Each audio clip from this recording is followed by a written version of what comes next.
3.8 kilometre সাঁতার, 180 kilometre cycling ও 42.2 kilometre দৌড়, তিনটি ভিন্ন ডিসিপ্লিন অথচ একসঙ্গে মিলেই তৈরি হয় বিশ্বের অন্যতম কঠিন ক্রীড়া ইভেন্ট ট্রায়াথলন। বিশ্ব মঞ্চে এই ইভেন্টে বাংলাদেশের পতাকা তুলে ধরছেন হাতে গোনা কয়েকজন। তাদেরই একজন আরিফুর রহমান বেলাল। ফ্রান্স ও ইতালির আয়রনম্যান ওয়ার্ল্ড চ্যাম্পিয়নশিপে দেশের প্রতিনিধিত্ব করা বেলালের পরবর্তী লক্ষ্য ফ্রান্স আয়রনম্যান 70.3 ও যুক্তরাষ্ট্র।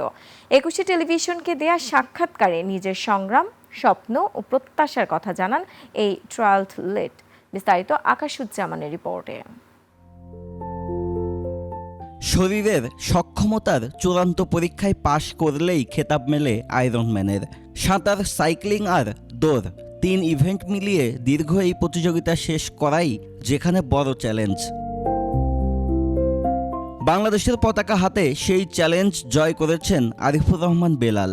পেশায় ব্যাংকার হয়েও কঠোর অনুশীলন, অসংখ্য ত্যাগ আর অদম্য মানসিক শক্তিতে নিজেকে তৈরি করেছেন একজন আয়রনম্যান হিসেবে। 7টা ফুল আয়রনম্যান, তার ভিতরে 2টা আয়রনম্যান ওয়ার্ল্ড চ্যাম্পিয়নশিপ এবং 3টা আয়রনম্যান 703, এবং এই বছর আমি সাংহাই থেকে আয়রনম্যান ওয়ার্ল্ড চ্যাম্পিয়নশিপ 703-তে কোয়ালিফাই করছি এবং এটা আমি অংশগ্রহণ করব। মাঝখানে আমি বাংলা চ্যানেলও 2বার পাড়ি দিছি এবং ওশেনম্যানও করে আসছি।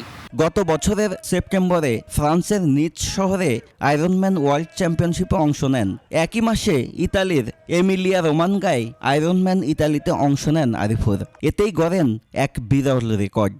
মাত্র 5 দিনের ব্যবধানে শেষ করেন 2টি আয়রনম্যান। 14 তারিখে খেলে, 14 না 15 তারিখে খেলে, আর আবার আয়রনম্যান ইতালি 19 তারিখে 20 তারিখে খেলছি। মোট মাত্র 5 দিন মাঝখানে ছিল, তার ভিতরে আমি 2টা ফুল আয়রনম্যান শেষ করছি। এটা বাংলাদেশের তো নাই, এশিয়াতেও নাই, ওয়ার্ল্ডে কতজন আছে এটা আমার জানা নেই।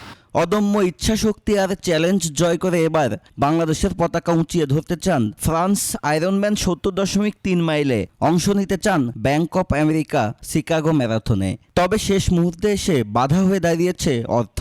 নিজ কর্মস্থল থেকে অনাপত্তিপত্র পেতেও পড়তে হচ্ছে বিপত্তিতে। এবং 2 ঘন্টা 58 মিনিটে শেষ করলাম এবং এটা দিয়ে আমি ইনশাল্লাহ এই যে অক্টোবর মাসে আমেরিকার শিকাগো ম্যারাথন আছে, এই ম্যারাথনে কোয়ালিফাই করছি। ইনশাল্লাহ আপনাদের দোয়া এবং সাপোর্ট পাইলে এবং যদি আমার ছুটি মেনে যায়, ইনশাল্লাহ আমি এটা অংশগ্রহণ করব। নানা প্রতিকূলতা পেরিয়ে নিজের অদম্য ইচ্ছাশক্তি আর পরিশ্রমে আজকের অবস্থানে এসেছেন আরিফুর রহমান। দেশের গণ্ডি পেরিয়ে আন্তর্জাতিক অঙ্গনেও রেখেছেন সাফল্যের স্বাক্ষর।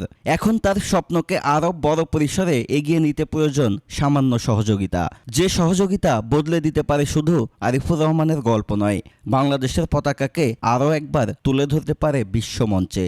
দ্রুত যাতে ছুটিরগুলা, যাতে আমাদের ফাইলগুলো যাতে গেলে যাতে মূল্যায়ন থাকে যে না, এরা দেশের জন্য খেলতে যায়, এরা দেশের প্রতিনিধিত্ব করে।